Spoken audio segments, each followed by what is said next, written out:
Beseder, Shalom Aleichem, and a good day to everybody. So, Be'ezras Hashem, we carry through in our journey, and the wanting is hopefully just to understand Kapshutai. Every single day we want to live better. Every day we want to upgrade our lives, to love better, respect better, and when we go to sleep at night, hopefully every single day to what? Feel that little bit more fulfilled. And as we mentioned a couple of nakudas, that usually we learn this as a chabura. These texts that we learn as a chabura. So you have to excuse the layout. It's not as professional as it could be, and that's okay. This is usually how we learn it. In a chabura, that means we sit together and we build off what we are doing. So this is something different that I haven't done before. So it's exciting, an unfolding journey. A couple of points as well, just to navigate our journey, and that is, it's important to set our intention with whatever we do. We are wanting to be balei kavana. So we want to set our intention. So it's good even just to practice now. Before we do something, there's something called change and transition. Change is very natural. Change is something that happens day in and day out. We're always so good at changing. There's another dimension called transitioning. Transitioning is the inner world of how I meet that change. So for example, you find by all mitzvahs to do with specifically time, there is change, and every mitzvah comes with a transitioning. So for example, with Shabbos, we start Shabbos with the ending of the week, and then we know, okay, we now don't do malacha. But what comes with the change from Chol to Shabbos? Kiddush. Kiddush is called a transitioning. When Shabbos goes out, we then do Havdalah. So we have the change of Kodesh to Chol, and then we have a transitioning. When a person gets married, there is what? The marriage, and there's Sheva Brachos. So there's change and there's a transitioning. When a person graduates from this world, they graduate from this world, and it comes with the world of transitioning, Shiva. So wherever we look, there's this change and transitioning. And it's fascinating to note, just to mention this with whether one understands it or not, when we're speaking about the world of Kabbalah, again, when we're speaking about the world of Kabbalah and Pnimiyat Torah, we are speaking about patterns. There's repetitive themes and patterns. So if we open up, for example, the Onar Rav of the Ramak, he calls the world of Kabbalah, the world of Pnimiyat Torah, a science, because everything is repetitive themes and patterns. And once we get this language and we get these repetitive themes and repetitive patterns, the word Kabbalah itself means makpil, relative. So we see that actually Niglas HaTorah is what? An expression of something deeper. So we find by Keter and we find by Malchus, there's always a change and transitioning. Whenever we're moving from one set of Sfirot to another set of Sfirot, there's always that bridge, the Keter to Malchut, the Malchut to the Keter, and it's a repetitive theme. So we are changing and transitioning. And really, the conversation that I would suggest is happening here is not just speaking to change. It's speaking as well to transitioning. That there's an internal world. That internal world we can call transitioning. So we've got the change, and we're very good at change. If we look back, for example, in the world of Corona, people were very obedient. People changed really quickly. People changed very, very, very quickly. There was a brilliant obedience when we went into the world of Corona. And what happens as well that took time was the transitioning. And we're actually still recovering from it. If we understand the science of change and transition, everything would be a lot smoother in our life. So we've got this external change, but it has to be met with the internal transitioning. And these Torahs speak to that. We know that we have 6,000 years in our calendar. We know that. We have 6,000 years in our calendar. And we know there's going to be major changes. And the Metzias is, Chazal have spoken about those changes for thousands of years. Chazal have spoken to the fact that there will be these changes. Gemara Sanhedrin, Gemara Saita, all the way through we're called upon. Take note of these changes that are going to occur. But the question is, b'pnimi, can we transition between the changes? Can we transition between the changes? And what we want to suggest is that our calling living in this time period, is a calling of working with transitioning as well as the change. The change is inevitable. Transitioning needs to be a conscious practice. And again, we spoke about this nakuda of conscious competency and unconscious competency. So nakuda is when I say it, it's like really easy. It's very straightforward. I don't think anyone's going to argue. It's an experience of the human being that we experience change. And it's an experience of the human being that we experience transitioning. And we need both. And if we have one without the other, we are missing something. So these Torahs speak to not just the change, but they're speaking to the transitioning. And that's something very important to recognize. So as we come here, we want to transition. We want to stop for a moment, just take a breath. I've been outside, and outside is a whole other world.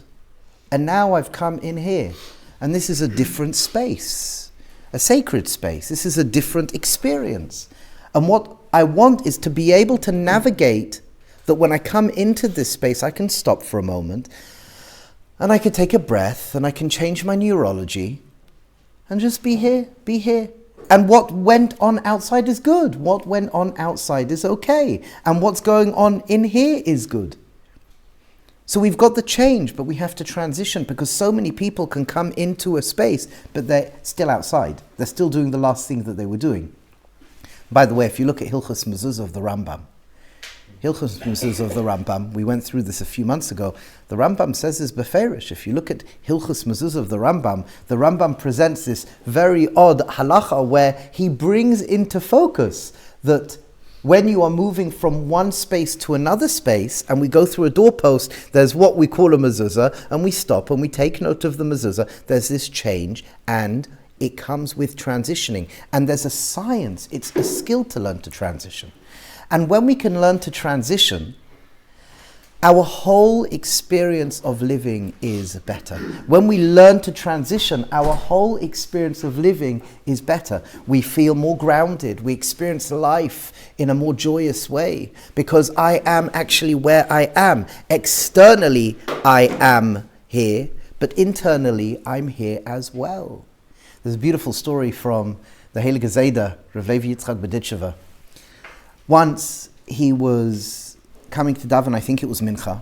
And the Shliach Tzibur came up and he davened, did karbanas, ashrei yoshay v'secha, and he went through the whole of davening.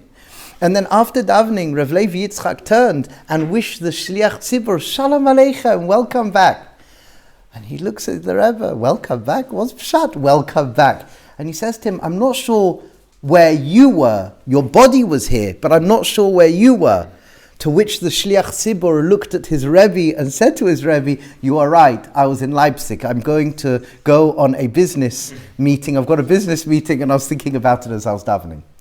You find this as well when Moshe Rabbeinu goes up to the mountain. There's a double lashon that's used. Come up to the mountain and meet me there. Which again, some of us, we spoke about this Nakuda. And Rav Yecheskel of Kashmir, he asked the question, why the double lashon? Why go up the mountain and be there? And the Heilige Tzaddik, Rabbi Yecheskel of Kashmir, he explains because a person can come up to the mountain. Moshe Rabbeinu can come up to the mountain, but I want you to be there as well. I want you to be fully embodied, fully present, fully integrated. And that's something, again, a science, a skill that we can learn. And when we're speaking about living life as a Yid who's on fire with Yiddishkeit, living life where we're connected to HaKadosh Baruch Hu. This is the ABCDs, as we mentioned, L'kutei Maharan Tinyana Yud. The Rabbi Nachman says if we don't experience proper Yeshiva Das, we are separated from HaKadosh Baruch Hu. Part of Yeshiva Das is the integration process. Remember, we mentioned this I think a couple of weeks ago, that when we speak about the human experience, there's this reality that we are a body and a soul. And what that comes to share with us is there's a body and there is a soul. But the nakuda is, if we would actually stop to think and stop to look at our holy texts, we see something which is quite profound. And that is that maybe that's not fully the Jewish way, a body and a soul. No, we've sort of picked this up because of our, sadly, because of our ignorance. We've picked this up. I'm a body and a soul. Well, actually, no, the soul is part of your soul and the body is part of your soul. And if we keep on using the English terms, we're going to be very misled. Because when we actually look at our text, when we look at the Medrash Rabbah and we look at so many other texts, we have this beautiful demonstration and sophistication of how the human experience actually is. We have five parts to the soul. We have the nefesh, ruach, neshama, chayin, yichida. Oh, okay, fine. We're not just a body and a soul. And if we look at the Nefesh HaChaim tells us that there's an integration process that is needing to occur where we can get to know ourselves. The Gra writes, Bein Adam la'atzmai. We can get to know ourselves. The more we get to know ourselves, the more we can center ourselves, the more we can integrate the different soul parts. Lo and behold, the probability of living better is potentially there for you. But if we don't know any of this, we're stuck. And we have to reclaim our sanity, we have to reclaim our centeredness, we have to reclaim our integration. We have to learn to be the hero of our story once again, not the victim. We're not just a body and a soul. We the human being, we're a sophisticated, if I can call it, we have a sophisticated machinery.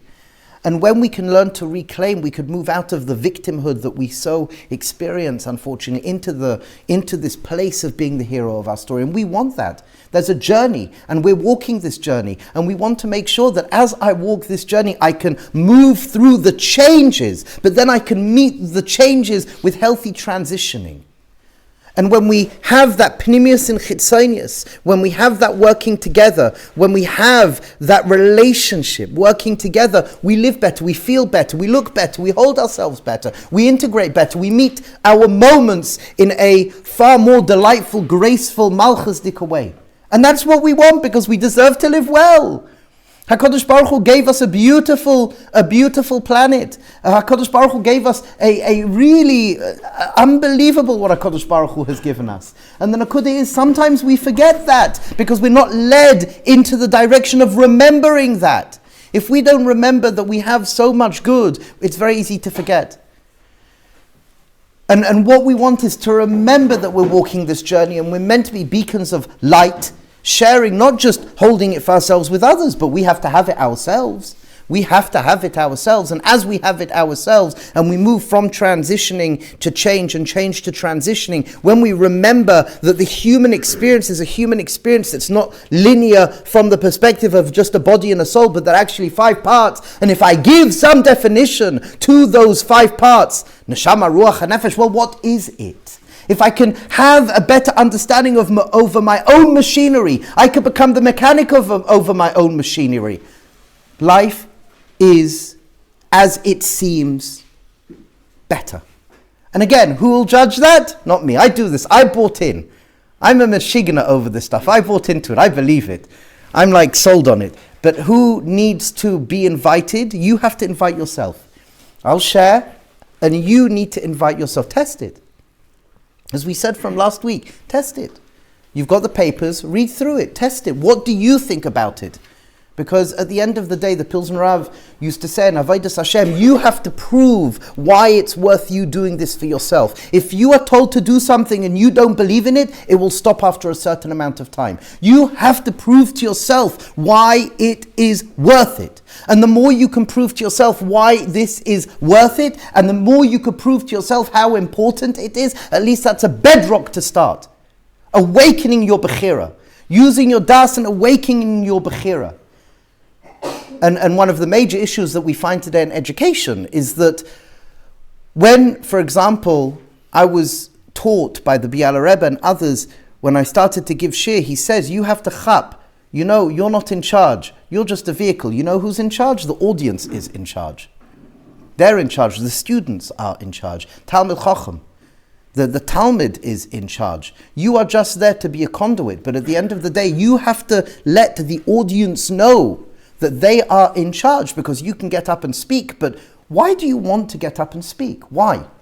So if you'd ask me, it's to better people's lives. So you can take the horse, let's see if I'll get this right. You could take the horse to the water, but you can't force the horse to drink the water. I think I just called everyone a bunch of horses. Gewaldig. You're like, the ladies aren't the men. So, talking about the teachers. Talk about the teachers.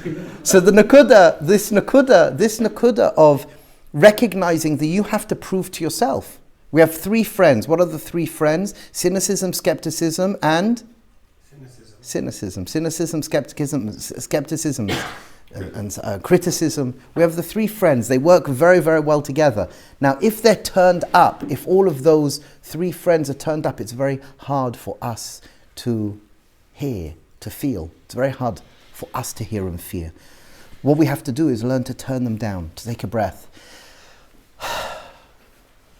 and just to hear the information, Once Rabbi Singer said that when you tell a joke, the beauty of a joke is you don't have to think about it so much. You just hear a joke and you get it or you don't get it. And it's the same with this information that we're sharing here. It's like a joke. What's that mean? Is I'll talk, don't listen, don't think too hard. When you're actually listening, just listen. Take a breath and just listen. Afterwards, when we break up into the pairs, then you could turn on the analytical mind. But just listen, it's like a joke. Exactly, let it. That's the best way. There's many parts to Adam. And the Biala Rebbe once said that sometimes he prefers speaking when it goes in one ear, out the other, because then you're speaking to the deeper part of Adam. You're speaking to the nefesh. You want to speak to the nefesh. The cognitive brain sometimes, as we said, gets in the way. We have to hold and respect the cognitive brain. We like the cognitive brain, but we have to recognize there are other deeper parts within the Adam, and we want to talk to that as well. Rabbi Nachman, for example, in his Derech of Avodah, would speak to different parts of the body. Rabbi Usha Freund would speak to different parts of the Midos. Speak to your simcha, speak to your ava. This is something which is very, very, very powerful. Very, very powerful. So this nakuda, again, change and transition and recognizing there are many parts, many different parts within us, and to respect that and to hold that and to appreciate that. And as we listen to this, just to listen kapshutai. Another nakuda as we move forward is to recognize that we are just speaking to the first layer of a system. We're speaking to the first layer. There's something called Das Tachtoin. Das Tachtoin Pnimi and Chitzoni. What's Das Tachtoin Pnimi and Chitzoni? So let's start. Das Tachtoin Chitzoni is spatial awareness. It's your immediate spatial awareness. Das Tachtoin Chitzoni. Where I am in the space that I am in. What's with me in the space that I am in? That's Das Tachtoin Chitzoni. And we find in halacha, makom kavua, we find in halacha that we shouldn't go in front of somebody while they're davening Shmona Esrei. Well, if you don't have Das Tachtoin Chitzoni, you're going to miss that. And I see so many people, I remember one particular yeshiva, there was a boy that used to daven mamash in the middle of wherever he was, Amida, and he'll daven like a 27-hour Amida. And once, one of the mashgichim was so fed up because he said to him, don't daven in the middle where you're stirring everybody. Everyone's like, go. He picked him up and moved him to the side. Stop davening in the middle of places where you're stirring everyone. But the nakuda, das tachtoin chitzoni. But then, that's only part of the story. There's das tachtoin pnimi, and that is navigating your own inner world. Knowing how you work. That is knowing the soul parts, and knowing how the soul parts work together. That's Das Tachtoin Pnimi. So you've got Das Tachtoin Chitzoni, which is spatial awareness, but then you've got Das Tachtoin Chitzoni, which is knowing your inner world.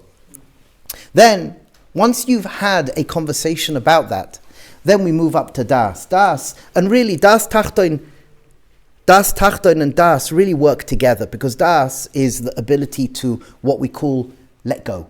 Das, one of the features of consciousness, is being the witness, and by definition the witness is separate, and separateness is detached. There's an element of detachment we want to experience, not to stay attached, but in order to re-engage in a healthy way. So there's what we call das tachtoin, and then we've got das. Das is shavisi Hashem lenegdi tamid. Shavisi is hishtavus. Hishtavus is having the ability to just allow things to be.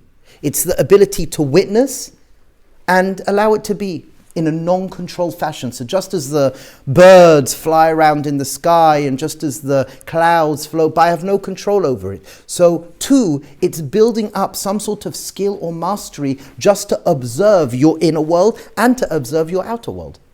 So for example, by the Talmidim of the Arizal, Reb Chaim Vital, when people would come to the Ari and people would want to join one of the Arizal's chaburas, this is some 500 years ago, one of the questions that were asked was, when somebody says something nice to you, and when somebody says something not nice to you, are you moved by it? That's hishtavus.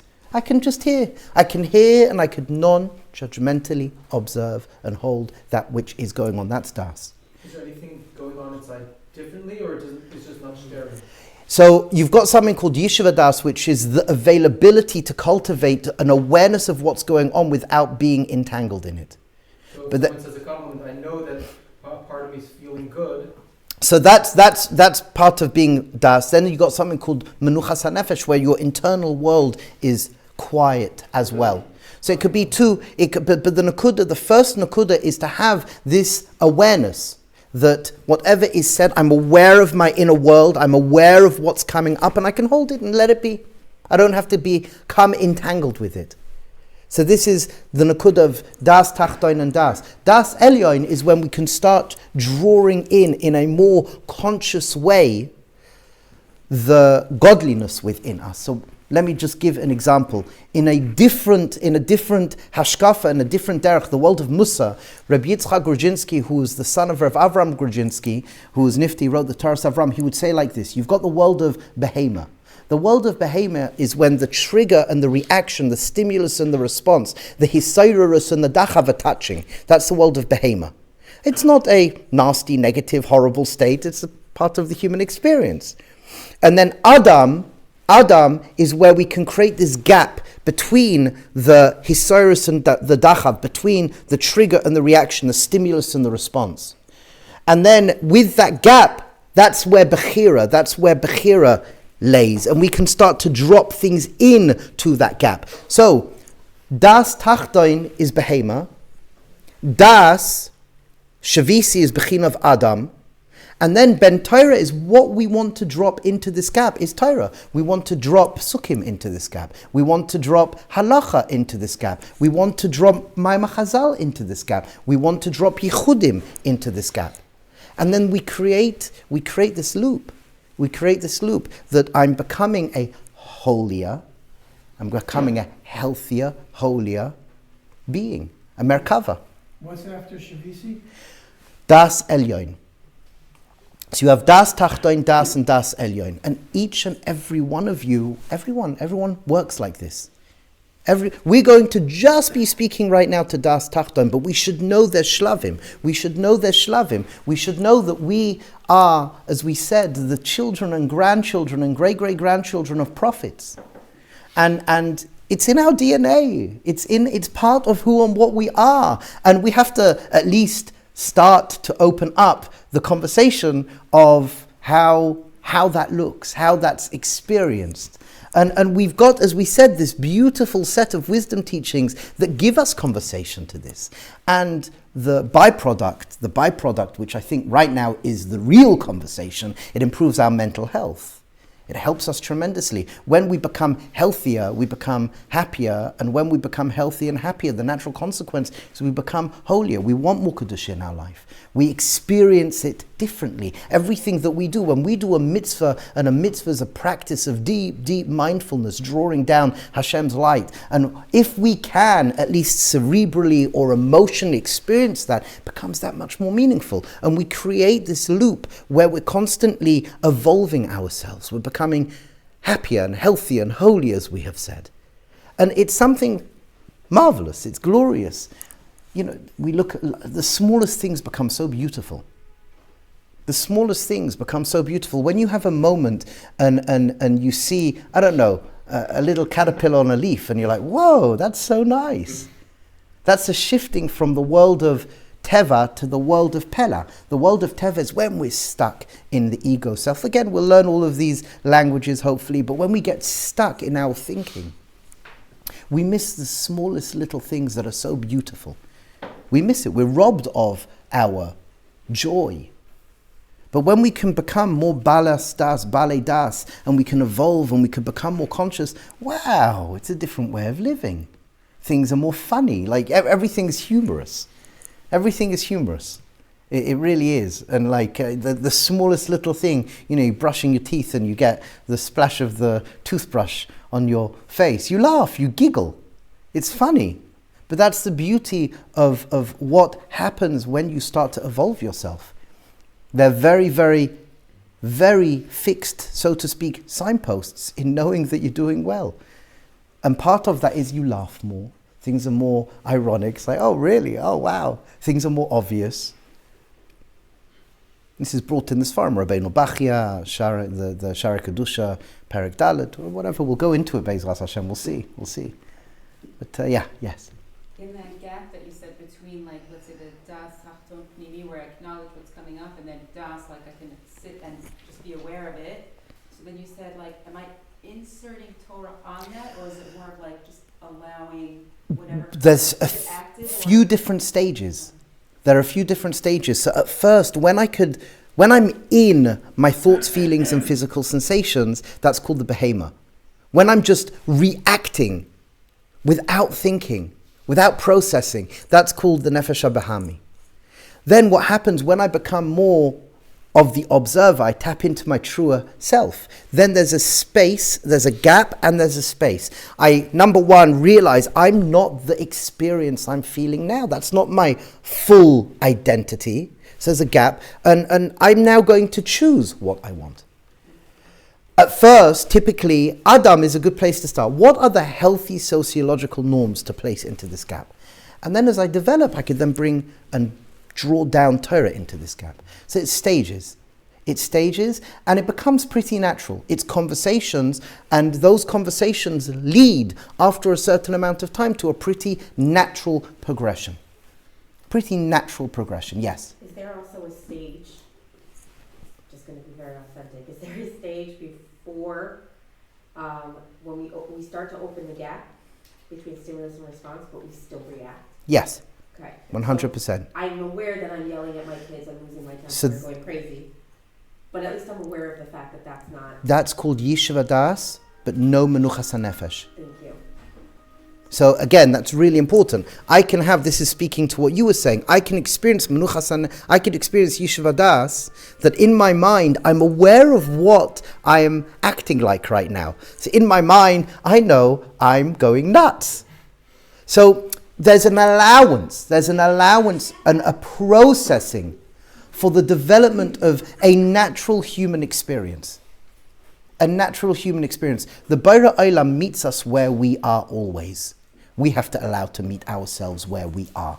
Yes? So is the level of Adam where you could choose to change the reaction, or is the level of Adam even before that when you just recognize that there's a gap? So for example, if you're looking at Rabbi Nachman, Rabbi Nachman says that it's a darshaning on Torah Kaf Aleph Eis Hey, where he says you have to have rachamim on basar aguf.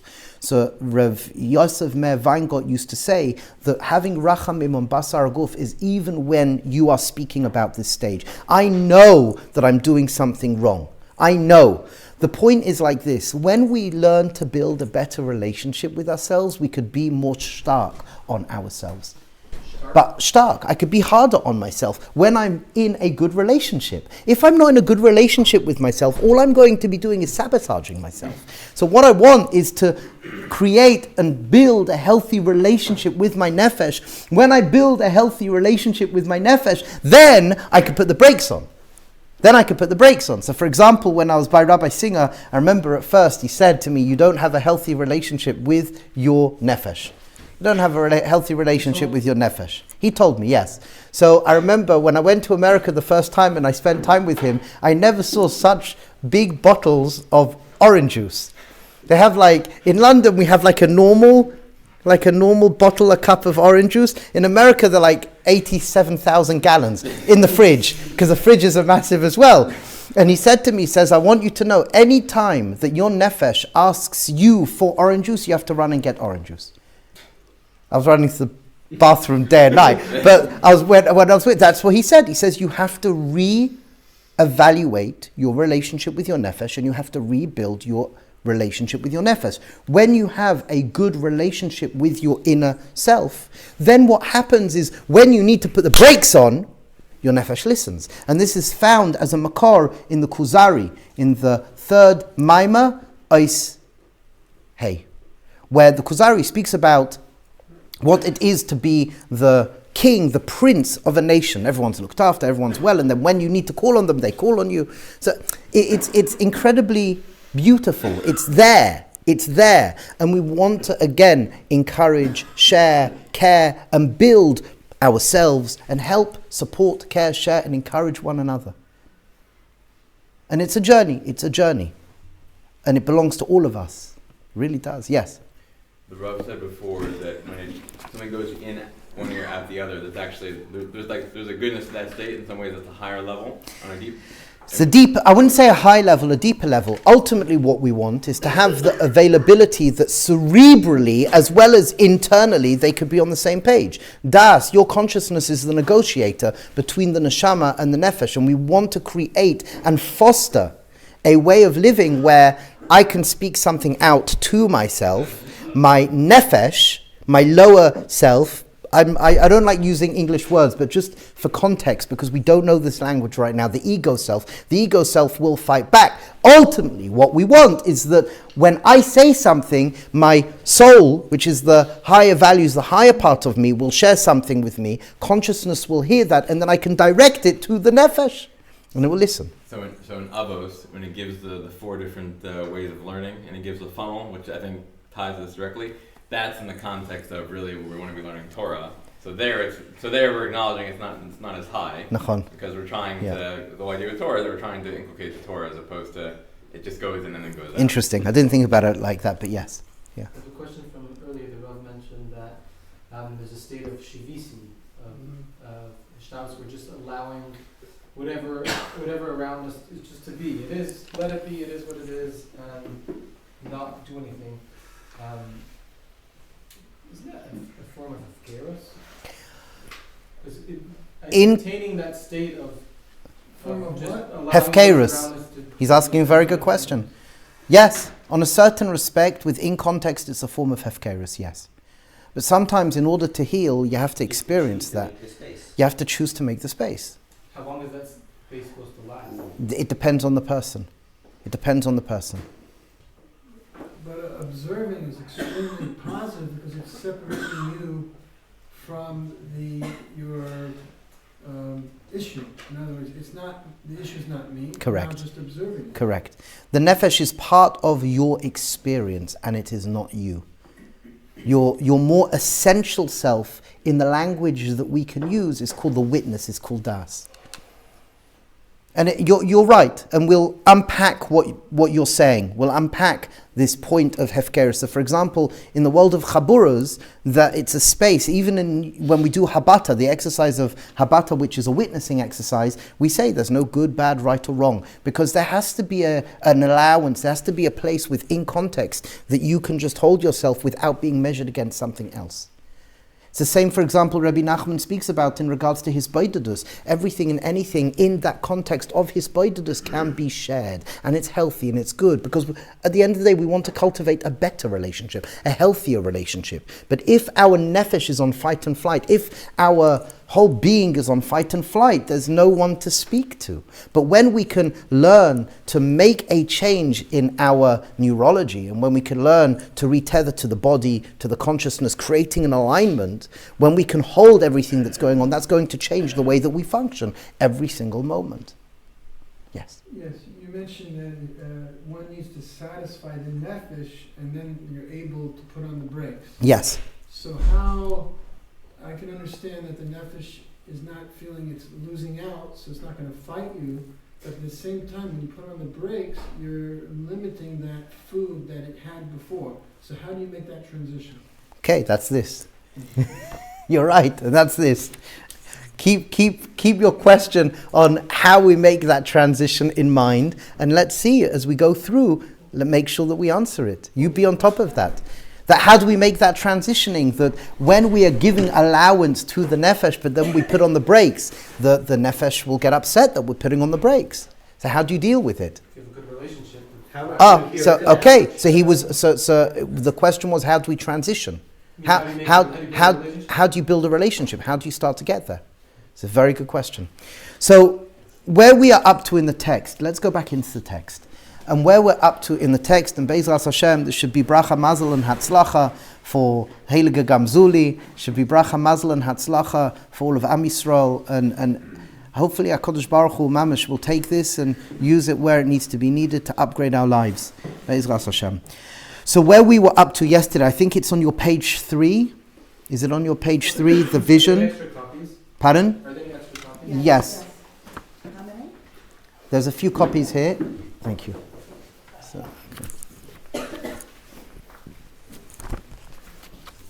okay. Tov. So page, Mr. Shulman said page 4. Page 4. I've still got this other one. We'll make shifts in this, and everyone be on the same page. Is there a WhatsApp group? It's on the. You've got it. I sent it to you. Yeah. Yeah, you should have it. You should have the PDF. You found it? Okay. Yeah? Oh, okay, fine. Seder. Tov, so what we said, we're going to start from vision. Well, let's go just quickly to the previous paragraph. In today's world, many individuals grapple with stress, anxiety, and traumas that can overwhelm their capacity to cope and live a meaningful life. This pervasive discomfort often leads to poor decision making, which lessens our perceived self-worth, preventing the ability to find joy in even the most beautiful aspects of life. So again, we spoke to that last week, and it seems to be a truth. I don't think people disagreed with it. And again, you're free to. We're here to try and speak about things, so Be'ezras Hashem. So unfortunately, it's the way things are for a lot of people. There's a lot of Baruch Hashem people who feel very, very good with life, and that's important to share as well. But we're starting below that because we want to come from under the ground to ground level. So we want to include everything. So moving further, unfortunately, this disconnect can be projected onto Torah and even Hashem, diminishing their perceived value. The current mindset, rooted in the galus, exile mindset, reinforces these negative cycles and prevents people from experiencing the fullness of life. What we are suggesting here is that the more that we understand how we work, that's number 1, and the more we have what to focus on, that's number 2, the better. Well, number 3 would be then making the shifts to actually live that, to change our mindset and to live on these focal points, our lives will improve. The natural consequence of our lives improving typically ends up with greater achdus, greater connection to the whole, whatever we want to call it. There's something which is tiv'i, as Rav Kook would call it. There's something tiv'i. And again, this is our inheritance. As B'nai Torah, this is our inheritance. It really is. And this is found everywhere. Somebody asked me yesterday, or 2 days ago, where in Mishnah do you find this Nakuda of Das? And he was learning Gemara Shavuos. I said, look at the second parak. Look at the second parak and the third parak. How many times this concept of awareness is used? Again, this first stage of awareness is the nakuda of retethering to the essential self. And when we could retether to the essential self, everything changes. Everything changes. More than that. Anybody who had this Messiah, it's found within the Sfarim. If you open up a Nefesh HaChaim, he had the Masorah. It's found within Nefesh HaChaim. It's found within Rabbeinu, Rabbi Nachman. It's found within Tanya as well. I have this here. Somebody asked me last week. This is a breakdown. Once a person understands the whole system, this is a breakdown of Tanya. We have one for Piasetzna, one for Kamana, one for Tanya. This is the Tanya one for Rabbi Nachman, showing you how you can take these ideas and then place them back into the actual teachings. But more than that, this is Shas. This is Tanakh, Mishnah, Shas.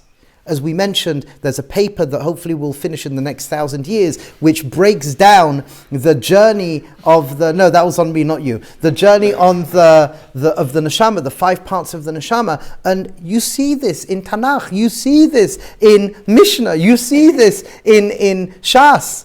We're expected to know this.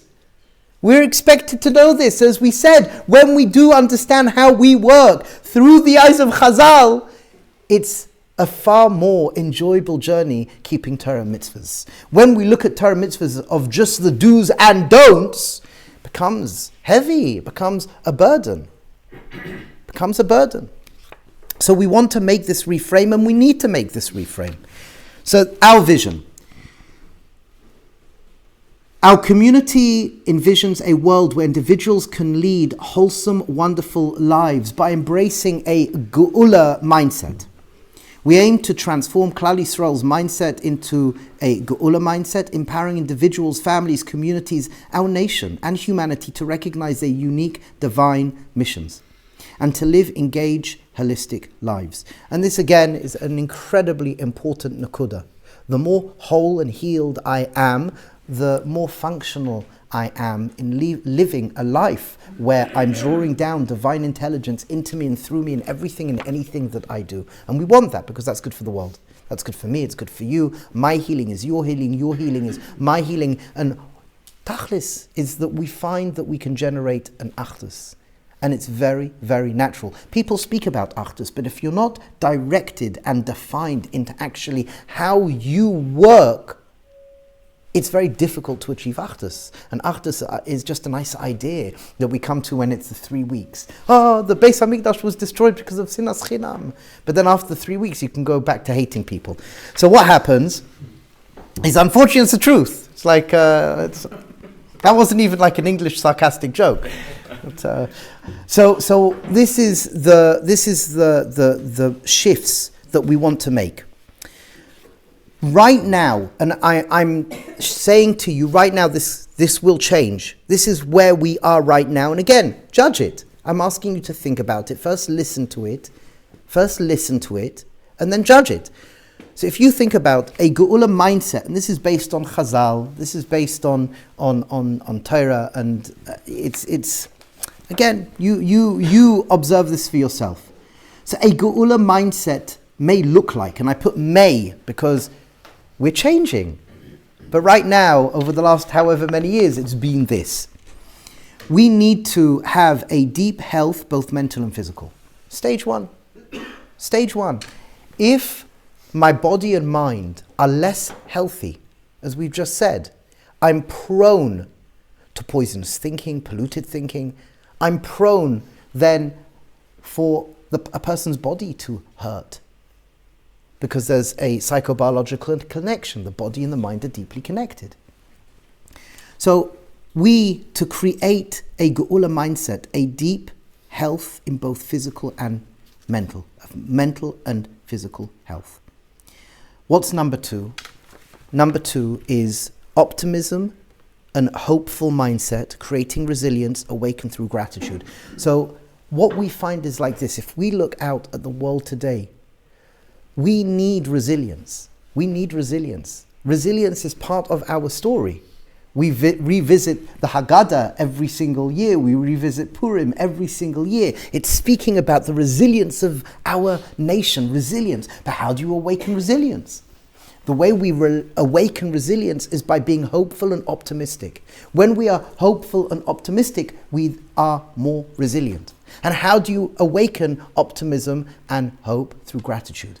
Gratitude. The more I'm being a being of gratitude, I become more optimistic and hopeful. The more optimistic and hopeful I am, I awaken resilience.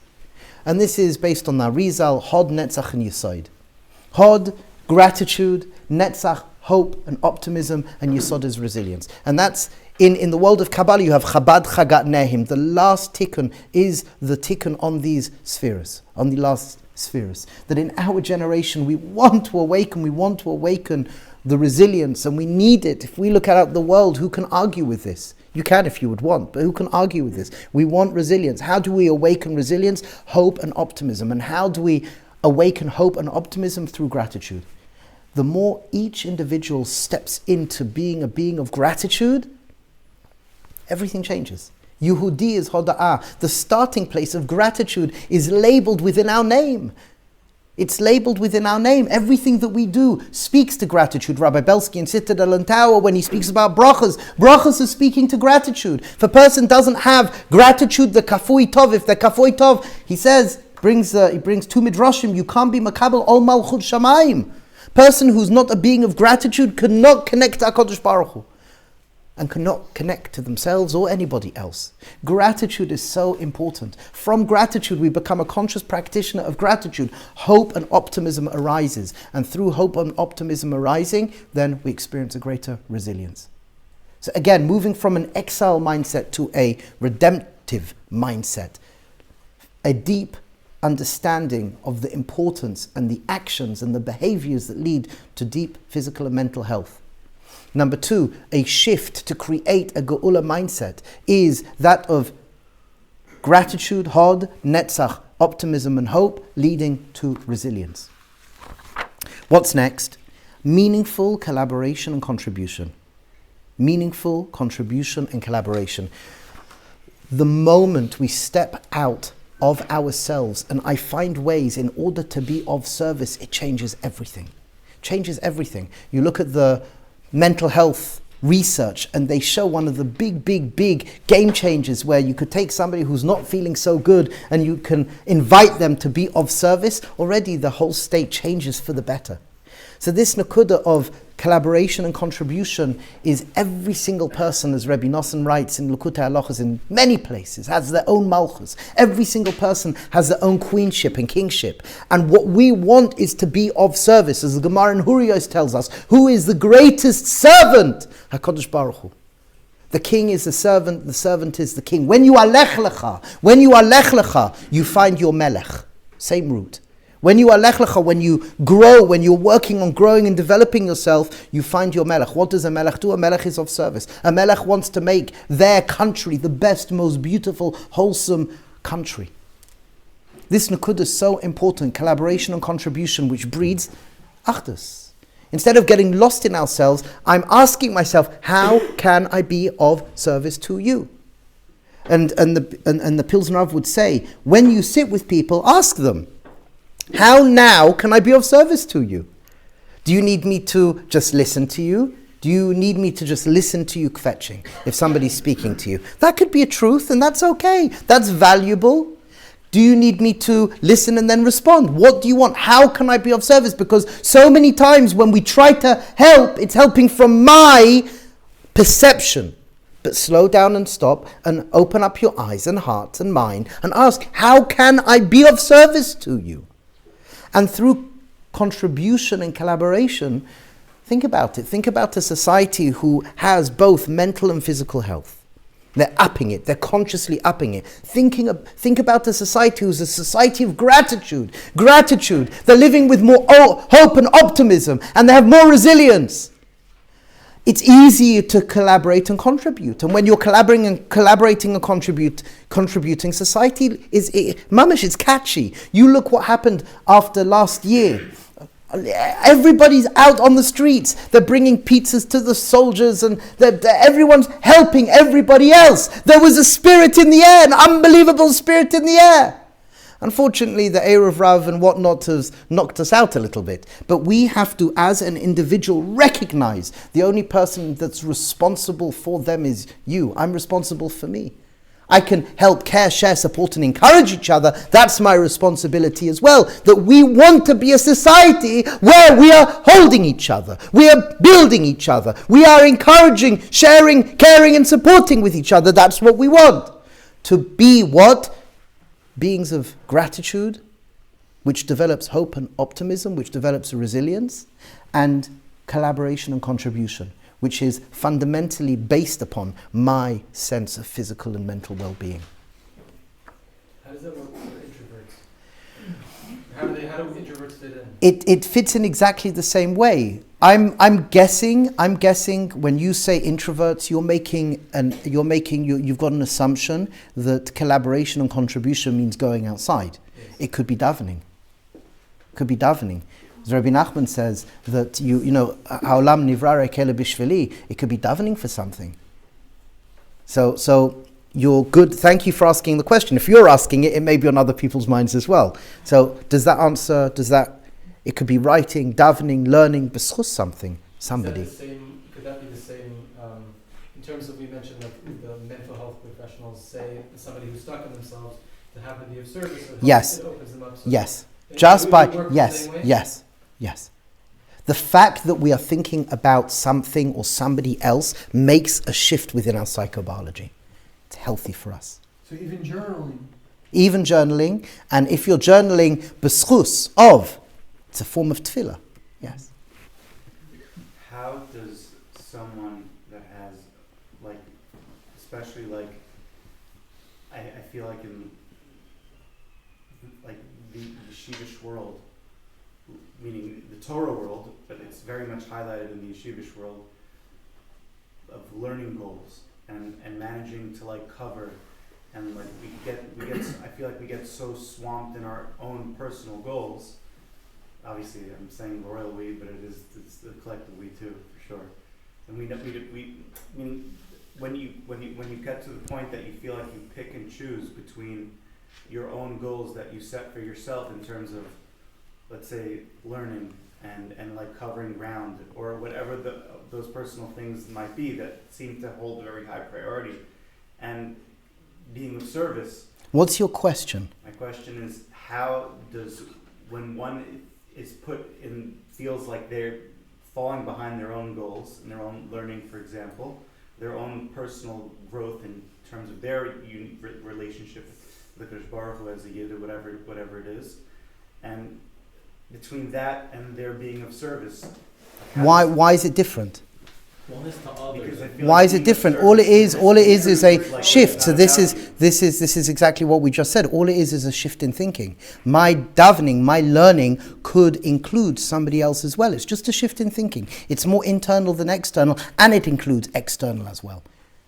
But is it not true that like someone, I know this is like a Hollywood type of example, but if someone goes to like a hospital, like with a guitar or something, to like cheer people up, is that not something that would be looked at as like objectively like greater in terms of being for klal than like saying I'm learning lishma? No, that's a falsehood. That's polluted thinking. Yeah? That's polluted thinking. It's a shift in our thinking. Am I a selfish being or am I a selfless being? And that selfless beingness can occur in reading Tehillim. It could occur in giving tzedakah. I'm now giving tzedakah and I've got the klal in mind. I'm now davening and I've got the klal in mind. It's a shift in our thinking. And if one can, it's a shift in actions as well. But it depends on the individual, and hopefully through good friendship and through guidance, you will figure out for yourself what that balancing is. What's healthy for me, what's not healthy. Maybe if I'm forced into being of service, going to a hospital and playing guitar, it will destroy me. But I can sit in a corner and read some Tehillim and have the, whoever in mind, Am Yisrael, the soldiers, HaKadosh Baruch Hu, whatever it may be, that's good. That's what I can do. So it's a shift in our thinking as well as action. So, yes. I just wanted to give an example related to that I think a lot of people might be able to relate to on a more basic level. But people think about self-care and taking care of the self and getting rest and getting what you need to take care of yourself. A lot of times we think of that as being very selfish. But if you think of that as, I need to do this so that I can be there for my children, or be there for my family, or be there for my parents, or be there for my friends, then you're no longer being selfish, but it's literally just a shift in thinking. When I'm taking a nap, am I doing it for myself because I want to get away from everybody, or am I doing it so that I'm prepared and strong enough to be there for the people around me? And it's literally the same exact action with just the same shift in thinking. So you could apply the same shift in thinking to I'm learning because I want to cover ground to I'm learning because Klal Yisrael needs to cover this ground and I want to contribute to that. Yes. And this is found in halacha. A person goes to sleep. You look at the Rambam, you look at the Nefesh HaChaim. A person can go to sleep famously just for themselves and selfishly, or a person can go to sleep. A person can eat. A person can do anything and everything. Your mind shift will dictate if it's selfish or selfless, even as it may look like a selfish act. So, for example, we have Maimah Chazal in Rabbi Akiva, Rabbi Hillel, that one went out. Where are you going? The Talmidim asked. And they said, I'm going to do a chesed. What's your chesed? I'm going to have breakfast. One walks out. Oh, Rabbi, where are you going? I'm going to do a chesed. What's the chesed? I'm going to the bathhouse. So that talks maybe to your idea. Yes. So I actually like being selfish a lot more than I like being selfless. And I think that if you think of yourself as part of the klal, then anything that you're doing for the klal is really selfish. But I'm saying, like, okay. it doesn't fight against my natural... You said the key word. The healthier we become, we don't want to create that friction between consciousness and the nefesh. So, say that. Thank you. Yes, sir. I feel like we're answering from a very, very low nefesh to nefesh fighting with ourselves level instead of inserting this at a higher place. What I mean is, the back and forth that I'm perceiving here is that we're saying, okay, I have a conflict between two different goals of being of service and what I think I should be doing to better the world. And what I'm doing is I'm solving the problem of this conflict within my nefesh by changing my kavana to include both. And what I'm hearing is, at least from my experiences, what I'm doing is I'm answering one thing with another and imposing a kavana when really I should be asking myself, what do I get more out of sitting with the idea that Tehillim or taking a nap for my family or saying Tehillim for soldiers is doing my tachlis in the world and bringing me to be a better human being, or is going out to play guitar, going to do more for my personal attachment to myself and to Hashem. Or, for example, take a nap rather than saying, I'm going to take it for other people lishma. Maybe I should be saying, I'm taking a nap for myself because my nefesh needs it, and then I'll also be more lishma for other people because I can be available. So didn't we? Am I being mechabed my nefesh with the new kavana, or am I answering my nefesh with the new kavana? We're being mechabed. You're being mechabed yourself. You're being mechabed yourself. The thing is, there should be another step that we're not saying. We haven't said. We only just. We haven't. Every time we're saying Tehillim, we should make sure to include other people because we're answering that need. Again, I think right now, you're looking too deeply into it. Kapshuta, all we're doing is suggesting collaboration and contribution based on what you said can include from a subjective perspective of not going out and doing something, and it can include sitting in the Beis HaMedrash and reading something. That's it. That's all we're saying. Kapshuta. That I hear. That's it. No more. We're not saying anything more than that. About it is very important according to this process. Correct, but we're not speaking about that now. You're not wrong, but we're not speaking about that right now. It's just answering the question that was asked. And then we went into a few other questions. You're not wrong, but that's what we were talking to, the question that was asked. So that inclusion is something very important, that regardless of introvert or extrovert, even an introvert can be of service. They can collaborate and contribute. That's it. So yes. Can you deepen and expand the definition of gratitude? Because you were talking to people who are, let's say, were coming from a place of a gullus mindset with trauma and stress, and the only step in the middle I heard was to deepen physical and mental health, which is a long-term avoda, but the gratitude could pop up like the same way that we throw aftas around, like you could throw gratitude around, like could you expand that? I will for a moment. What's the question? Gratitude. Can we expand gratitude a little bit more? Because we could be coming, and if I've misrepresented what you're saying, please tell me. If a person is coming to speak about gratitude, it could be something that's thrown around like achtus. It could be thrown away. It's like, we know, but how? How do you do it? Like, is there a mechanism? Is there a structure? What does it look like? What could it be experienced as? So let me talk to that for a moment, because we've got one more piece I want to finish today, and I want you to share and talk. What I would say is like this, that the practice of gratitude includes a shift in our thinking.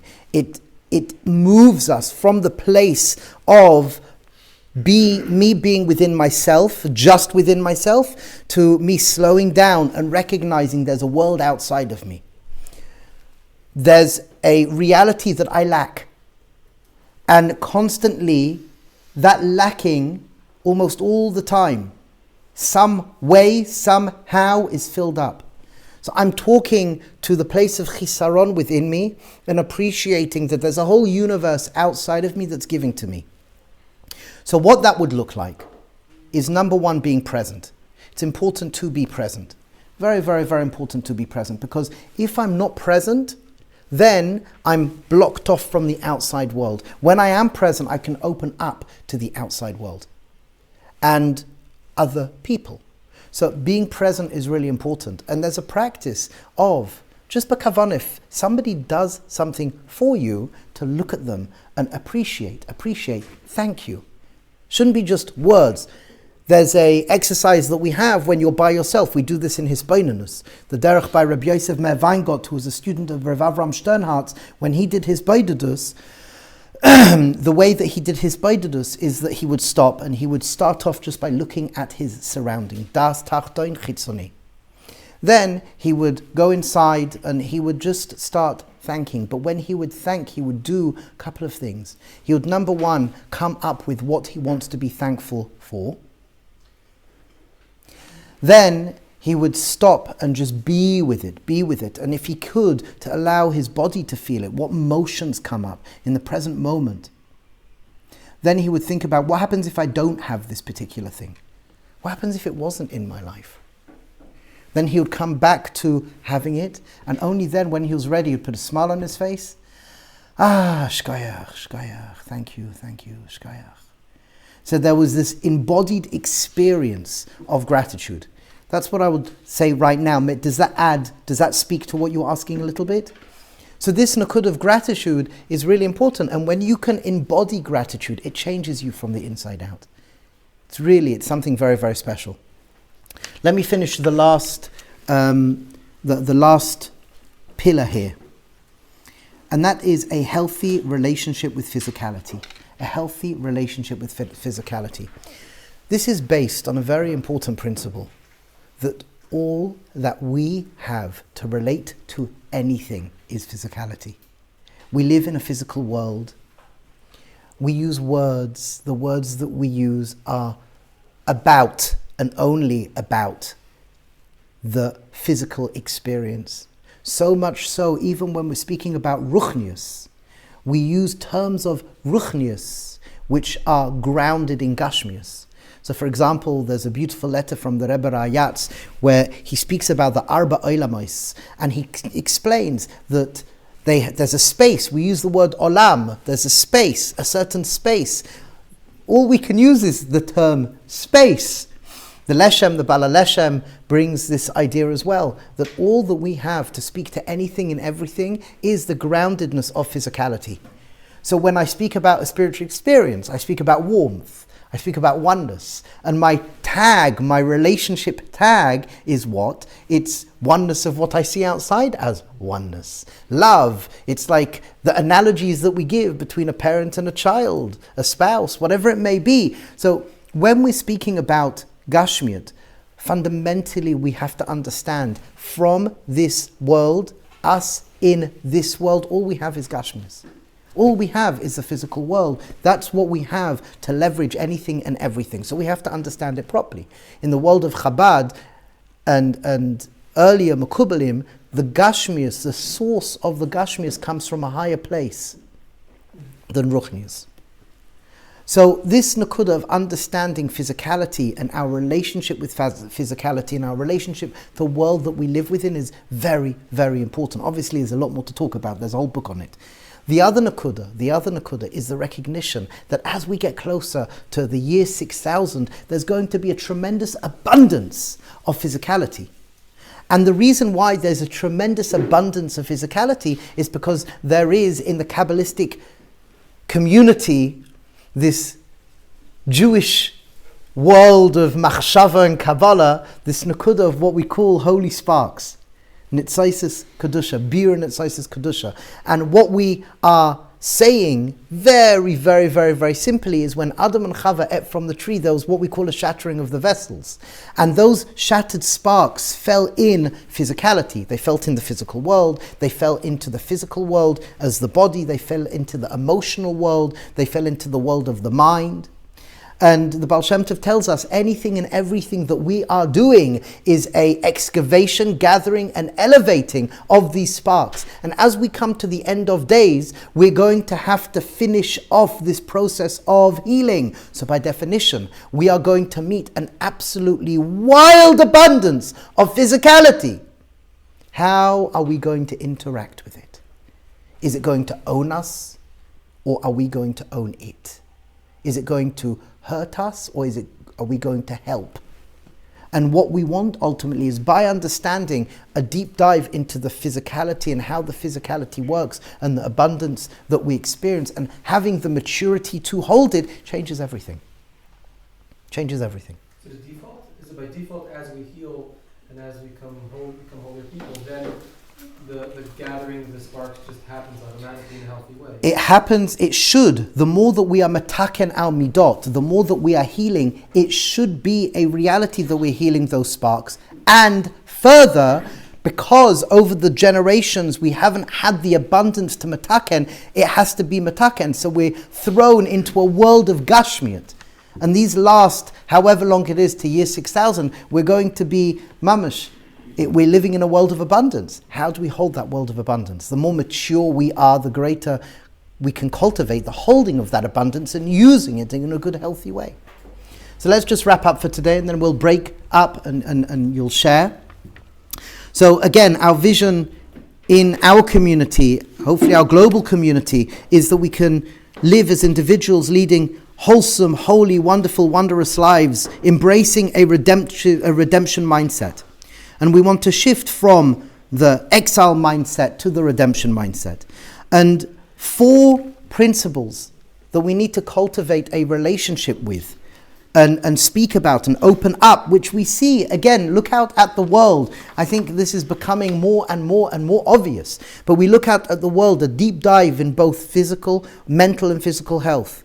Optimism and hopeful mindset, creating resilience awakened through gratitude, meaningful collaboration and contribution, a healthy relationship with physicality. So the more that I'm healthy mentally and physically, that breeds into then the world of really experiencing gratitude without resistance, which then leads on to optimism and hope, which leads to resilience. That will then enable me to collaborate and contribute without friction.